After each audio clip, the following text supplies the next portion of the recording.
in this position, your opponent has only one good move. All the other moves are blunders. For example, if your opponent plays g6 here, you have a combination starting with knight takes a7.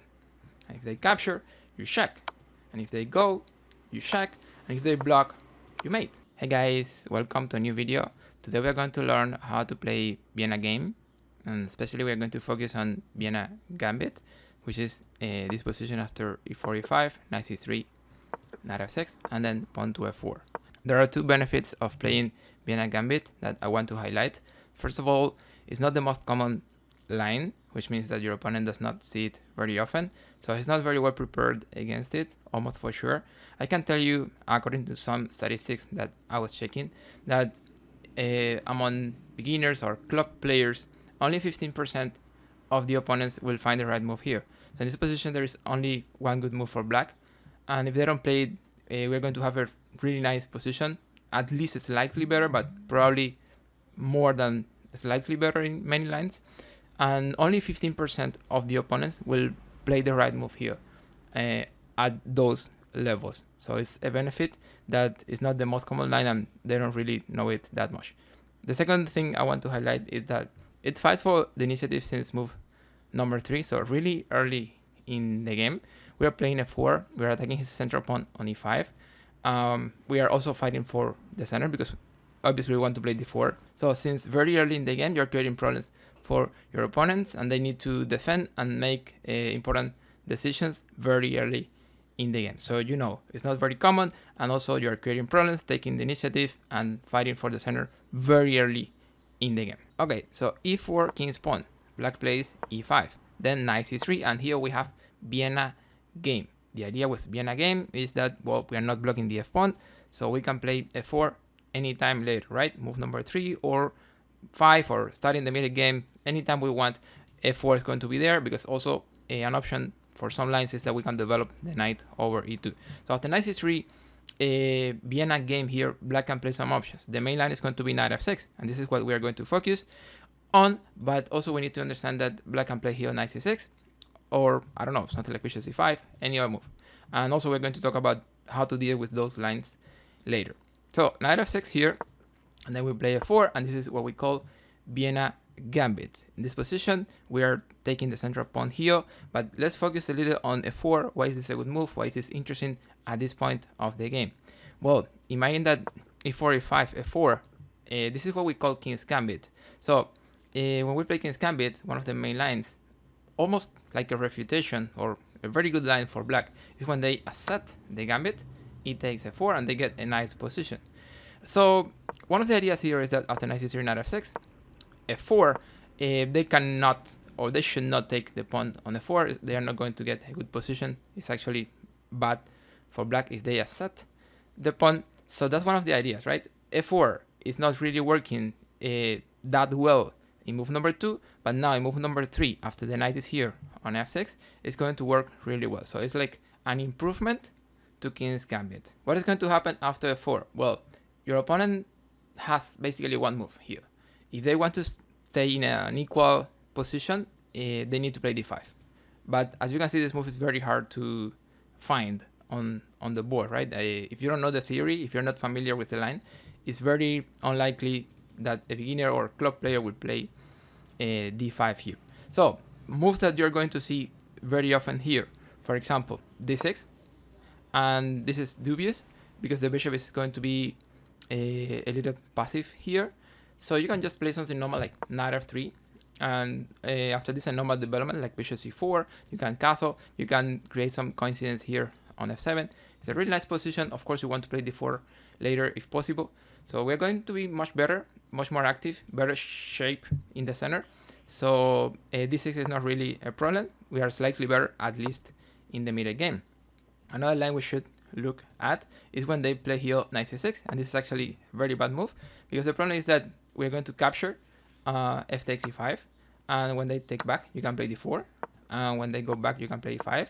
So in this position the knight has to go back to g8. You see there are no options for the knight, so they have to play knight g8 here. And well, this is very bad for black. Imagine that we are controlling the center black pieces are totally undeveloped, only the knight is fine. And you can continue here with knight f3, we have a lot of space and a lot of development here. Just to show you how can the middle game be, for example, let's say they play bishop b4, you can play bishop c4. Again, we are working with the coincidence on f7.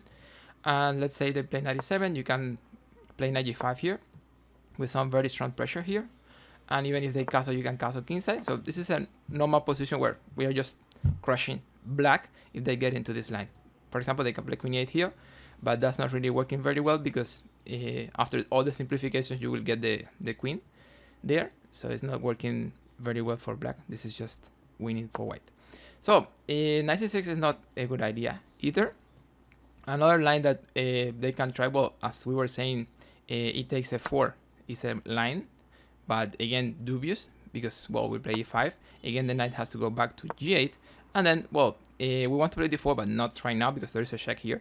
So let's develop first, make sure the queen cannot go there, because with the pawn on d4 we don't have g3. So knight f3 first, d6, and then d4. And this is great because you're going to get the pawn back very soon. After d takes e5, we should say that the right move here, the best move for white, is going to be queen e2. The whole point is that you're going to get this pawn back and you're going to get this pawn back. So you will get both pawns very soon. Once you get those pawns, you will have development, center advantage, and probably you can castle queenside really quickly. And in general, white is going to be at least slightly better in these positions. So, you know, it takes a4, not a good idea for black this time. Another move that I guess, especially among beginners, we can see something like bishop d6, but, well, again, this is a blunder, and there's a tactical refutation here. You can just capture and play d4. The bishop has no squares, only d6, and then you can play e5. So clearly, that's not a good idea. Well, those are some of the options that we can see when we play this, but we need to focus on the main line, right? The best option for black is going to be d5. The idea of this move is that they are playing some kind of counter gambit, right? Instead of playing passively, they are just doing the same thing, right? Undermining our center as well. After pawn to d5, we should play here f takes e5, and they're going to play knight takes e4. This is a very important position in the theory of Vienna Gambit. Here white has some options. For example, I have seen d3, queen e2, but actually there are two lines that are the most common and probably the best moves here for white, and those moves are queen f3 and knight to f3. One line brings the queen out, but fights for the initiative and creates some threats very early. The other line is a little more natural, a little more classical, and it's actually the main line. So I want to tell you the two ideas so you can make decisions, so you can see how the game continues after either queen f3 or knight f3, and then, well, you will decide which one you want to play according to your style. For example, when we play queen f3 here, we are creating problems. We are taking this pawn on e4, right? After the trade, we get the pawn on e4, and this is a little more dynamic than knight f3. After this move, we're going to focus on three lines for black. One line where they take here on c3, another line when they play knight c6, and another line when they play pawn to f5, reinforcing the knight in the center. So for example, if they play knight c6 here, it's actually a very interesting line because we cannot get the pawn here on e4. For example, if we play knight takes knight, they can play knight d4. They are forking here, and let's say, for example, something like queen here defending, they can just take, and if we take here, they can play bishop f5. So the problem is that there is some kind of a skewer here, and they will be able to capture on c2 with another fork after that. So that's the problem with this knight c6. It's actually an interesting move, but we just develop pieces here. We just play bishop b5, totally natural, pinning that knight, and we continue with some pressure there in the center after this. Here the game can continue with knight takes c3, and we're going to play here d takes c3. Actually, let me tell you something about this capture. I think it's important to understand what happens with the captures on c3, because in some positions we're going to capture with b according to the theory or to the analysis that I have made, and in some others we're going to capture with d. So in your own games, you need to make decisions according to the position. So I think the most important is to understand what we get and what we lose with each capture. So very important to understand that when you capture with b, you're going to get a half open file here. You're going to bring a pawn toward the center, and probably you will play d4 later, so you will be able to create a chain of pawns, very strong and very solid, So that's the benefit, or those are the benefits of taking with the b pawn. The benefit of taking with the d pawn is that you are prioritizing your development, so you can play bishop f4, or depending on the position, g5 or e3 really quickly. So you're just clearing the land for your bishop very early, and you're developing, you're getting like a tempo in development when you capture with the d pawn. But of course, there is a drawback. You're disconnecting your pawns, right? The pawn on e5 is going to be disconnected from the other pawns in your structure. So that's the idea. In some positions, you will think, well, I want to consolidate in the center. I don't have like a big rush to develop, but I think if I consolidate the center, I'm going to be fine. But in other positions, you can say, if I develop really quickly, I can get advantage here because my opponent is, let's say, very delayed in development, for example. So depending on the position, you can make decisions, right? If you want to consolidate or if you want to develop quickly, that's the decision we make here with the capture. In this position, they want to develop really quickly, so they just play the takes e3, and the plan is just bishop f4, knight e2. You can castle either kingside or queenside depending on what happens in the next moves. And in general, this is going to be a position more or less equal. So that's what happens in the line when our opponent plays knight c6. There's another line here when black tries knight takes e3 directly. And here we're going to recapture with the b pawn, consolidating. They can play bishop to e6, and then we're going to play d4. Look at this chain of pawns. It's very strong. The head of the chain is also very annoying, restricting black's position. And one of the ideas in this kind of lines is that if we can bring the bishop to this 3, it's going to be great. And also, let me tell you, usually they should try c5, c4 to fight that bishop. So our bishop cannot stay there, and probably the bishop cannot even go there if they do that plan. Or if it goes there, they can make it go back. So that's the idea about this position, but in general, we should say that white is slightly better here. Finally, after queen f3, the other line black can play is pawn to f5. And if that happens, then we are just going to play d3. So we want to get rid of the knight, it's really strong. And also we want to develop, of course. Here they can capture, b takes e3, and then they can play this move, really interesting, d4. They don't want to accept that chain of pawns that we can create when we play d4, so they want to break that, so they play d4 here. Very interesting idea. Here we can play this move queen g3, which is reinforcing the center, but also putting pressure here on g7, so they cannot develop so easily. And well, I guess black can capture here, d takes e3.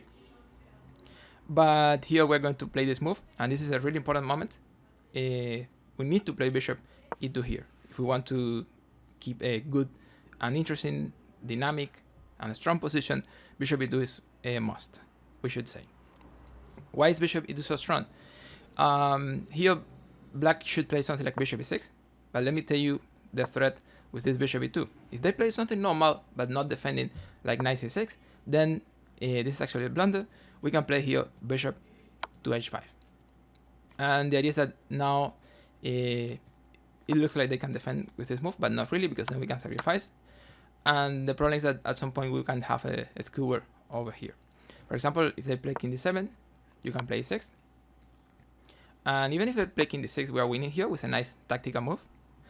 We can play this covered with c7, and we are taking the queen. And also if they take the pawn, doesn't solve the problem. You can play bishop g5. So that's the idea with this queen f3, interesting and dynamic, and you know how to deal with the 3 most important lines like knight c6, f5, or knight takes e3. But also, let me tell you, I really like this line. It's very natural. You're developing really quickly. You're controlling the center. You stick to the principles, and you're doing everything correctly. And of course, maybe you're an aggressive player and you like queen f3. But also, with knight f3, you can be aggressive. You're just aggressive in a more classical way. Once you develop your pieces, you're going to create problems. So I think this is also a very important line when we play knight to f3. Here, our opponent can play like, let's say, 3 main options. We're going to see bishop e7, bishop g4, and also black can try something like knight c3 very often among beginners. It's a very popular move. So we're going to take a quick look at the 3 lines. For example, when they play bishop g4, this knight is always annoying there, so we don't want to stay with the knight. Usually we are going to fight that knight. So the right move here is going to be queen e2. So we make them trade, knight c3, and we recapture with d, because we want to prioritize development. The idea here is that you want to play bishop f4 really quickly, and you want to castle queenside really quickly. And this position is going to be really nice. Maybe it's slightly better at some point for white. We have a lot of space, and we have a good control in the center. So the position is comfortable, That's the line with bishop g4. Another line here is when they try knight takes c3, and this is actually very common among beginners, but it's not like super strong. Here we just capture b takes c3. Remember that this is what we want, right? We want to get rid of the knight because the knight is strong. So if they capture, well, b takes c3, and then bishop e7, we can play d4. And then we create the chain of pawns. We get the half open file. We have good space and controlling the center. We have a half open file over here. So everything is more or less fine. They should play here c5. It's a move that they need to play if they want to stay in a more or less equal position. This is something they need to play. If they don't play with c5, c4, they should be in trouble because your bishop is going to be great. So imagine if you can play bishop d3, and with your bishop on c1, your rook on f1, your queen also going to h5 anytime you want, and your knight also ready to jump over there, creating problems. If you can get something like that, it's just too good, right? There might be combinations everywhere. So in general, they need to play c5 to prevent our bishop from coming to d3. Well, after c5, we can just develop to e2, which is still controlling many squares on the board. So bishop e2 is fine. This position is more or less equal, but, well, again, looks very comfortable for white. Finally, the other line that we should focus on is when they play bishop e7. This is actually one of the main lines in this knight f3 variation. And, well, after bishop e7, we're going to play something normal like d4. And here they can castle, for example. We can play bishop to d3. We're putting pressure on the knight on e4 one more time. So they can try f5. We can trade here. He takes f6. Bishop takes f6. We need to castle here first, so we can actually, you know, take the pawn later. Here, this is actually a theoretical position. Black can play this move knight c6. But, well, knight c6 is not so easy to find. A more natural move is knight takes knight, and if your opponent plays this, you just play b takes. And the position is really nice for us because we have half open file, good control in the center, good bishops, aiming for the castling. So the position is probably clearly better for white. So they have to play knight c6 here. The whole point is that they are not defending e4, but they are counterattacking on d4. If that happens, you can just capture here, he takes, you take, and once they take here on d4, it's actually an equal position, but very tricky. It's a popular line, but if your opponent gets into this, you're going to play for some interesting and dangerous ideas, because here we're going to try this move, knight to g5. This move is extremely interesting. Let me tell you why. In this position, your opponent has only one good move. If your opponent doesn't find that only good move, he's going to blunder. So there is one good move and, you know, many blunders. All the other moves are blunders except the right one. So it's very easy to make a mistake here and stay totally lost if you're not familiar with the position. And also we should say that the right move is not like an intuitive move, right? It's not a natural move. The right move is bishop f5. We're going to talk about it, which is apparently hanging the piece. So it's hard to find. And of course, it's not really hanging the piece. We're going to understand it very soon. But let me tell you why the other moves are not working. For example, if your opponent plays g6 here, you have a combination starting with knight takes a7. And if they capture, you check. And if they go, you check. And if they block, you mate. So basically, once they take here is mating 3 moves, right? Queen h5, queen g6, queen h7. So that's when they play g6. But also, for example, if they try here a6, this is not better because you're going to play knight f7. Then you're attacking here, but also you want to capture on f6 and disconnect the pawn structure.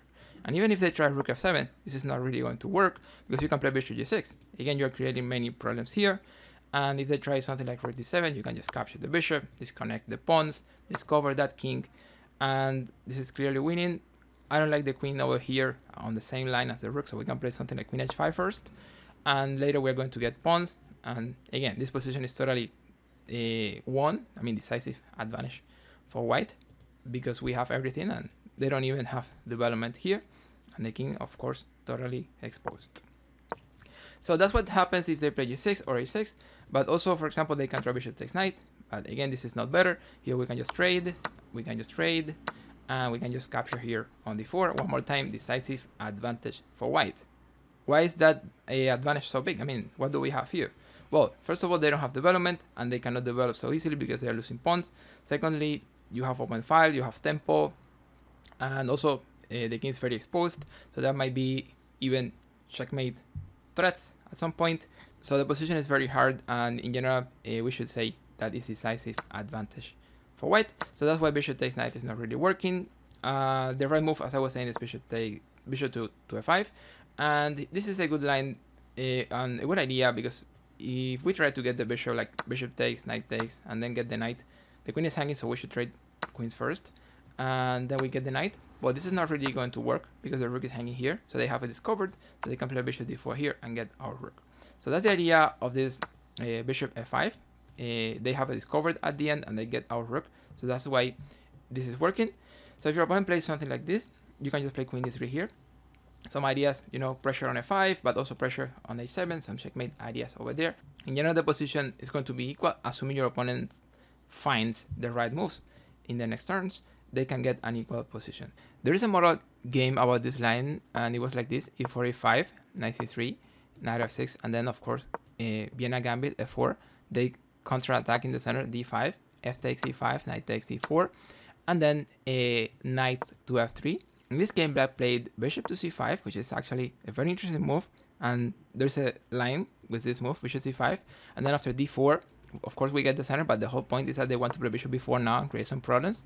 Then after bishop to d2, black can play here bishop to c3. Actually, c5 is a little better in this position for black.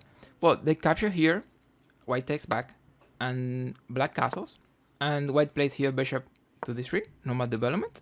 Black develops bishop to g4, and then we can castle kingside here. At this point, black is going to play knight to c6, and this is a mistake. We already talked about the importance for black of playing the move c5, fighting the center, but also with some ideas with c4 at some point, especially after some eventual trade here on c3. The idea of c4 is going to work really well to get rid of this bishop. So knight c6 is not a good idea, and let's see how white took advantage of this mistake. In the game, white plays queen to e1, which is a really nice move. It's controlling here, putting pressure here, and also the queen is ready to go to the king side. One more time, we should highlight the pressure in the center, especially in that knight, because we want to get rid of the knight, right? It's part of the plan for white pieces. After knight takes bishop, pawn takes, again we have the chain of pawns, and also we have this great bishop over here. Black plays bishop to h5, rook b1 is a move that we always play in this kind of lines. They play rook b8, defending the pawn, and then white tries queen g3, improving the queen. Some ideas over there. Black plays queen to d7, and then this move knight to g5. This is really dangerous already. Black is in trouble. We are taking this pawn, so black decided to play the move here, bishop to g6. Observe, if they try something like a6 to defend the pawn, then there is this move knight a7, which is attacking the rook and also attacking or threatening the fork here, getting the queen. So that's why a6 is not working. So they played bishop to g6, and after this bishop g6, there is this nice move, pawn to e6. It's going to disconnect the structure, it's going to open the king, and it's going to create many problems and weaknesses in the castling area. So after f takes e6, bishop takes g6, h takes, and now how can black defend h7? Well, they just can't. So we can just play here queen to h4. In this position, black is totally lost. In the game they tried rook f6, but this is not really getting much, as we can play queen a7 as it happened in the game, king to f8, and here in the game queen takes g6. But I mean, this is much simpler. Rook takes rook, because there is a pin over here, and this is just destroying black's position totally and getting material. But well, queen g6 is also strong and winning, and black resigned at this point. So that's all we have about Vienna Gambit. This line was knight f6 and f4. But I guess you might be thinking, well, all that is very interesting, but what if my opponent doesn't play knight f6? How do we deal with that? Because actually this move, for example, knight c6 is more or less common, and we can see it more or less often. So the question is how to deal with knight c6. or with some other move, right? Like bishop to c5. For example, something we need to say is that after knight c6, f4 is not so strong, right? Because now they can actually capture, as we don't have the e5 attacking the knight that we had previously. So what happens now? What do? I mean, we cannot play our beloved Vienna Gambit, so we are in trouble, right?